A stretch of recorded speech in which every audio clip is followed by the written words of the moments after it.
Monthly Social Security checks are set to increase. Now, on average, it'll come out to an additional $140 every month for recipients, the largest increase in 40 years. These are set to see an 8.7% increase in their monthly payments. It's all in an effort to keep up with inflation. We just try to stretch what we have. Despite this being the largest increase in 40 years, residents here at Lake Delray Apartments say they are still having to make very difficult decisions on what to spend their money on. It's a help, but it's not enough. We got a ton of views about the fourth stimulus check and Social Security benefits, SSI and SSDI. I want you guys to know about the fourth stimulus payments, so here's the most important news first. Shocking news has been released, and a recession may affect Social Security and its monthly benefit checks. Low-income Americans may notice a big change to relief payments. Top lawmakers are proposing new plans to fix this, and now Social Security's nearly 66 million beneficiaries are just a couple of weeks from receiving the biggest cost of living adjustment ever. For the program's more than 48 million retired workers, the average monthly check is expected to climb by $146 in 2023. Medicare Part B premiums are also declining year over year as a result of these changes. Many retirees are looking at a real money increase in their take-home benefit for the new year. On the other hand, the winds of recession appear to be blowing in the United States, although retail sales and the unemployment rate are not throwing up red flags. The biggest inversion is the interest rate yield curve in 40 years. It certainly is. With the Federal Reserve increasing rates at the fastest pace in decades, the likelihood of a recession in the United States has steadily grown. One of the biggest questions is, would a recession be potentially capping to the U.S. Social Security numbers? Well, on a combined basis, the Old Age and Survivors Insurance Trust Fund and Disability Insurance Trust Fund had nearly $2 trillion invested in special issue bonds and certificates of indebtedness as of the end of November. So folks, what this means is that Social Security is going up and is going to run throughout the year of 2023.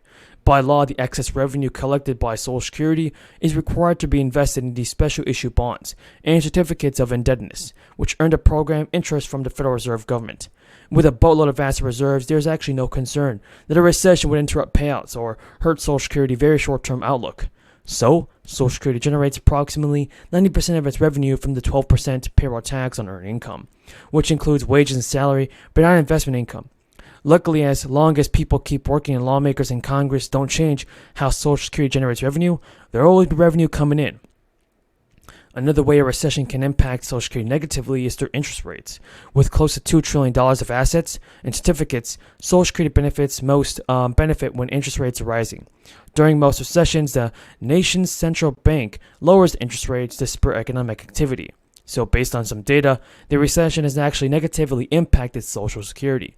The Fed expects a downturn this year, but they don't call it a recession. So what this means is that the Fed's unemployment forecast suggests that about 1 million to 2 million Americans are going to lose their job in the next year. So that only means that more stimulus payments are needed for this. Split the atom, splice the gene, landed a man on the moon, and unleashed the internet.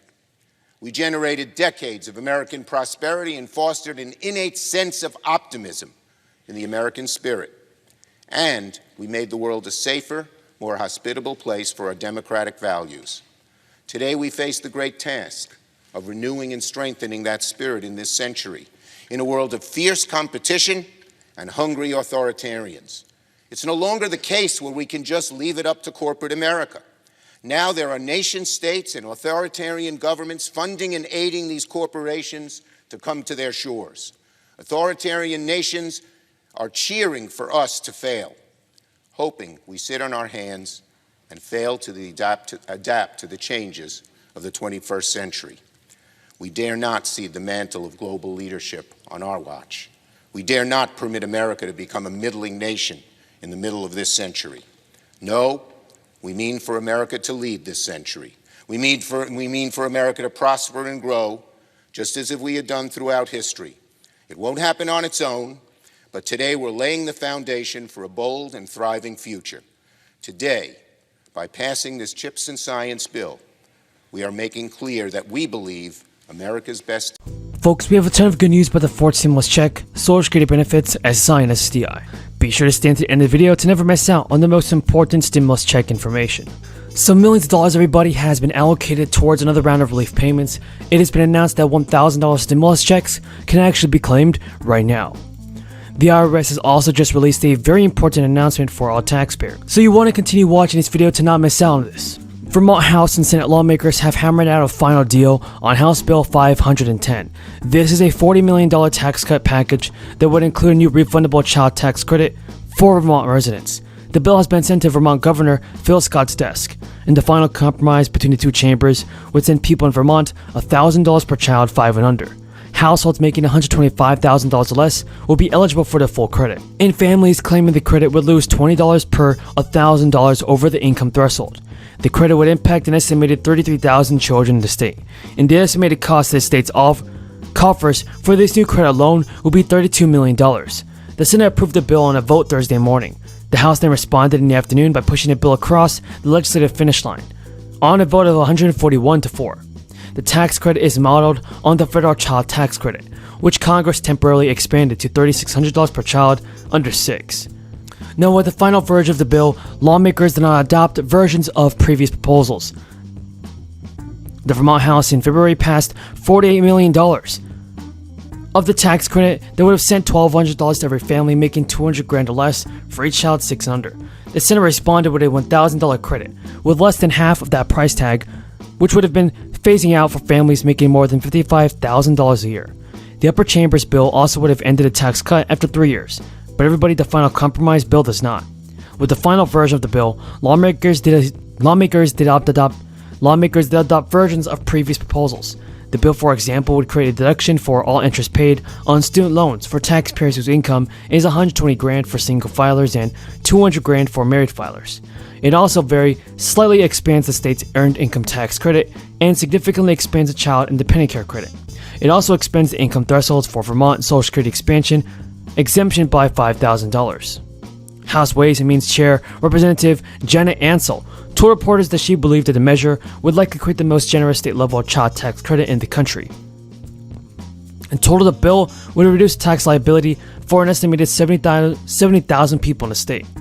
An audit by the Treasury Inspector General for Tax Administration revealed the IRS has tossed data from millions of taxpayers.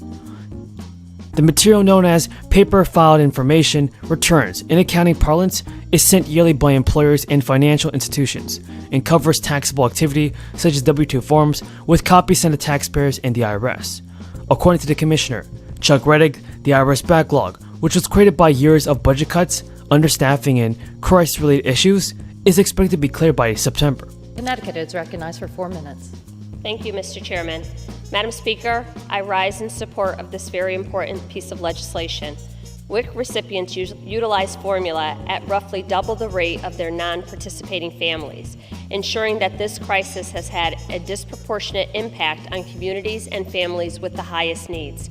That means that low-income women and children are particularly vulnerable